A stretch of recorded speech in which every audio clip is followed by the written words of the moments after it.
Government வச்ச சட்டம், government இவனா வச்ச சட்டம், இவனா ஜன ஓட்டு முத்திரை வாங்கின சட்டம். பூமியில் இடிப்பான், பூமியில் விளையாடுவான், பூமியில் விவசாயத்தை அழிப்பான், விவசாயத்தை அழிப்பான், எரிப்பான், ஓடுவான், ஆடுவான். அதான் ஜனநாயக ஓட்டு. அதான் பூமி கைலாசத்தில் வந்தால் என்னென்ன அசிங்கம் பண்ணணுமோ, என்னென்ன அகம்பாவம் பண்ணணுமோ, அதான் தமிழ் வார்த்தை பேசுகிறோம், தமிழ் பண்பாட்டில் பேசுகிறோம். இதை இந்த சேட்டை பண்ணுவான். முக்கால் சத்தியம் நந்தி போடுறோம்டா கணக்கு. இப்போ புரியுதா? கைலாசத்தில் தீ வச்சிட்டான். அப்போ உலக நாடே தீ வைப்பார். இப்போ தப்பு செஞ்சவனுக்கு உலக நாடு தீ வச்சு அவனாக சாவான். இப்போ தீ வச்சுருக்கான், அவன் வீட்டில் தீ எரியும். எப்படி எரியும்? என்னென்ன வகையில் எரியணுமோ அத்தனையும் எரிஞ்சு சாம்பலாகுவான். குடும்பமே சாம்பலாகும். அதான் கணக்கு. பூமி எஃப்ஐஆர் போட்டாச்சுடா. எஃப்ஐஆர் போட்டவுடனே வந்து வைக்கானா, அப்போ அவனுக்கு ஆங்காரத்தில் இருக்கான். மானிட பிறவி கடவுள்கிட்ட முடியுமாடா?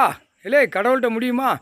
அத்தனை அரசுக்கும் உள்ள அவன் எல்லாம் அதான் வச்சுருக்கான். அவன் ஜனநாயக ஓட்டு போடுதான்ல. மத்திய அரசு, மாநில அரசு, ஒன்றிய அரசு வாங்கி திங்கான்ல. பேப்பரை வாங்கி திங்கான். இவனுக்கு ஆதார கரசங்களில் என்னென்ன செய்யணுமோ அத்தனையும் செய்தான்ல. அப்போ அவனாக வந்து வைக்கான், அவனாக எரிக்கான், அவனாக நியமிச்சான். எரித்தான், தொலைஞ்சான், நாசமாக ஆக்கி விட்டுருவார். இனிமேல் எல்லாமே நாசமாக ஆகிப்போகும். சகுனம் கரெக்டாக பறவையே சொல்லிடுச்சு. சீக்கிரமாக மடிஞ்சு போவான் கணக்கு அப்படின்னு அதே சொல்லுது. முக்கால் சத்தியம்டா.